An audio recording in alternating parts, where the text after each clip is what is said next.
So dudes, this is my Battlefield 6 weapon statistics chart. I'm not going to show you how to use the most sweaty TikTok RPK build. I'm looking at every primary weapon the support class gets to show you that each of them are viable. But to make each of them viable, you gotta have a little perspective. I also included a stat that I find uniquely important for LMGs in general, and that's the time that it takes to empty the magazine from start to finish. In essence, the amount of time you can maintain sustained fire. Can you guess which one has the highest? Watch the video and find out. The L110 is a D tier LMG. Nah, I'm just kidding. It's not, actually. It's just so boring that I want to put it at D tier. By every metric, the L110 is good. It's the play it safe LMG. It's the LMG you don't have to worry about introducing to the family at Thanksgiving. It's the LMG that's always worth $20 at the pump every week and a half or so. It's got a damage rating of 25, the most common of the damage ratings, a slightly above average rate of fire at 720 rounds per minute, an admittedly big magazine of 100 rounds, relatively quick muzzle velocity, okay DPS, and the ability to hold down the trigger for a little over 8 seconds. It's the first LMG you get for a reason, and as a result, it's a solid primary at A tier. It does have a quirky quality in that you can run a 200 round belt box, which takes up a considerable amount of attachment slots. But that means you have over 16 seconds of sustained fire, which is kinda crazy. The DRS, for support mains who really want to use an AR. The DRS might have a damage rating of 25, but it makes up for this with a nippy rate of fire at 771 rounds per minute, which gives it a relatively quick DPS as we just showed you. It's not suited for sustained fire though, since it uses 30 to 60 round magazines, like pretty much any other assault rifle. This is a weapon that was given to support mains who just want to run an assault rifle on support instead of a big 100 round LMG. It has that same medium to medium long range sort of punch and positioning versatility that an assault rifle has, but the lack of sustained fire can be a downside if your team really needs it. The spread cone is tight enough to medium range that I can justify putting it at S tier, since it will out DPS a lot of the competition at that distance. Fortunately for you, the M60 is incapable of bursting into flames and melting no matter what attachments you use. The gun that Aura farmed its way into pretty much every Vietnam movie you can think of retains its boisterous nature with a high damage rating of 33, one of only 3 LMGs to have that rating at all. But the rate of fire is the slowest of its peers at 514 rounds per minute, which means you can hold down the trigger for a little under 12 seconds, which is really good at base attachment level. The DPS is pretty low, but that's okay. You have a lot of recoil, and that's okay too. On a bipod with a scope attached and hollow point rounds equipped, the M60 can tap fire unsuspecting snipers right off of their little perch and mow down anybody trying to quickly cross open terrain. It's a good option for defensive passive play at a distance, but it struggles with aggressive play considerably.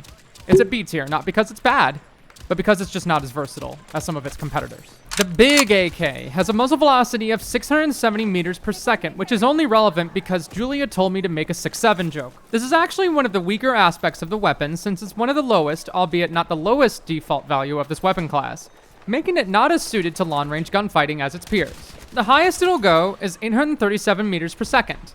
Also, its rate of fire is kind of low at 553 rounds per minute, so why the hell would you use it? Well, the reason you should use it is because you can put a 70 round magazine on this thing and reload it just like an assault rifle at a little under 3 seconds. This is a versatile close to medium long range skirmishing LMG that suits a somewhat aggressive playstyle without sacrificing some long range punch that you'll need on occasion. That fast reload and respectable DPS output give it a solid A tier placement in my opinion. Unlike the RPK, which can be built into a somewhat longer range option, the M123 is solely a close range LMG.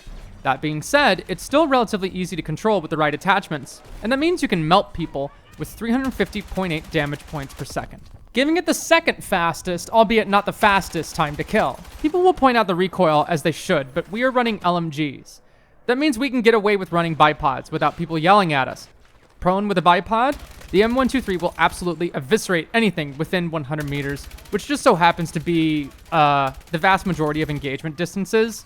You can fight up close and at medium range, and even medium long-ish, depending on what attachments you run, and you have a 100 round belt that will take 7 seconds to empty. What are we doing?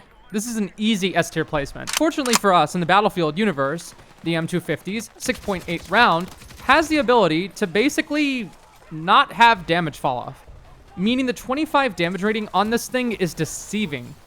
it is weak compared to other options at close range. But whereas other weapons begin to taper off their damage around 15 meters, the M250 has the distinction of not doing that.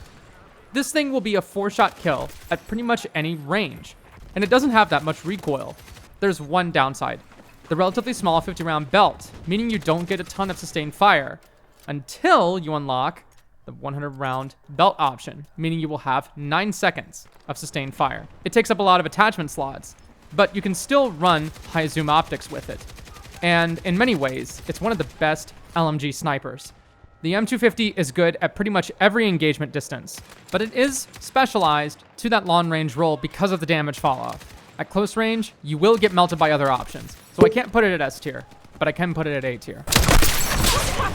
The Singapore Army's strongest soldiers were all over my comments in the short LMG tier list I did, talking about how the KTS is the best LMG in the game. I get it. I really do. But the problem is that this capability is only attainable at considerably long engagement distances. I'm talking like 200 meters, 150 meters. Distances at which you won't be all the time. And you shouldn't be. You're the support class. You need to be on the site helping your team with your supply kits. A lot of the time, you'll be at engagement distances within 100 meters if you're not baiting your team. And that's the weakest part of the KTS. It struggles at closer ranges.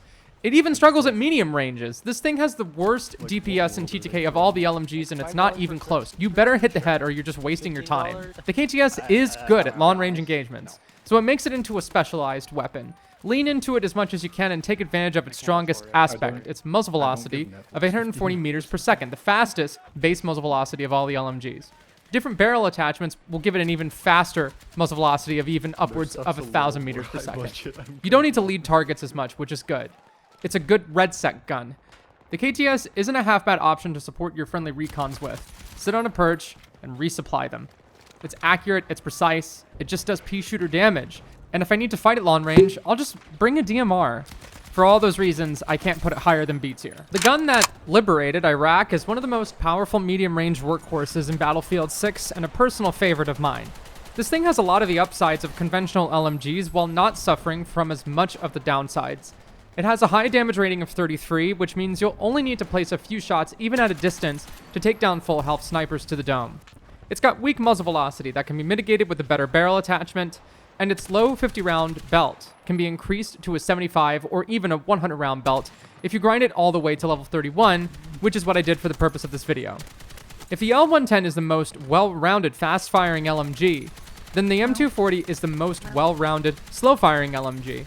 What I like about the slower fire rate is the ability to dip into the tap fire on command without worrying about the recoil. You get a lot of control over your shot placement and can easily mitigate the bloom with enough practice.